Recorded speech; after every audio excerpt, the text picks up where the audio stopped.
Cold war के दौरान America और सोवियत यूनियन दोनों ने अपनी सैन्य ताकत को बढ़ाने के लिए नई और उन्नत तकनीकों का विकास किया।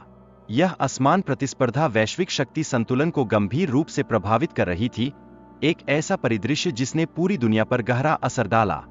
अमेरिका की नौसेना के लिए नई तकनीकों का विकास सोवियत यूनियन की चुनौती का प्रभावी मुकाबला करने के लिए अत्यंत आवश्यक था। इस आवश्यकता ने दोनों देशों के बीच सैन्य प्रतिस्पर्धा को और भी तीव्रता से बढ़ा दिया, एक ऐसा वातावरण जिसमें हर छोटी तकनीक महत्वपूर्ण बन गई।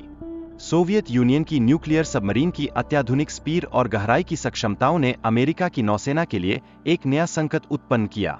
इस स्थिति ने अमेरिका को अपने सामरिक दृष्टिकोण पर गहन पुनर्विचार करने की दिशा में मजबूर किया।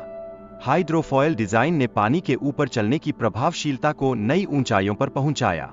यह क्रांतिकारी तकनीक पानी के दबाव का उपयोग करके गति को बढ़ाने में अद्वितीय सहायता प्रदान करती है, जो समुद्री परीक्षणों में अत्यंत प्रभावशाली सिद्ध हुई। 1950 में इस तकनीक का व्यावसायिक उपयोग शुरू हुआ, लेकिन समुद्री लहरों के कारण इसे प्रभावी ढंग से लागू करना एक चुनौतीपूर्ण कार्य बना रहा। इन लहरों ने इस अद्वितीय तकनीक के विकास को चुनौती दी, जिससे उद्योग में नई खोजों की आवश्यकता महसूस होने लगी। नई डिजाइन में समुद्र के भीतर विंग्स को समतल किया गया, जिससे जहाजों की गति लहरों के बावजूद स्थिर बनी रह सकी। यह एक महत्वपूर्ण सुधार था, जिसने समुद्री यात्रा को और अधिक सुरक्षित और प्रभावी बना दिया।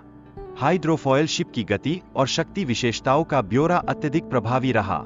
इनमें 14,000 हॉर्स पावर का प्रबल इंजन लगा हुआ था, जिसने इन शिप्स को अभूतपूर्व क्षमता प्रदान की।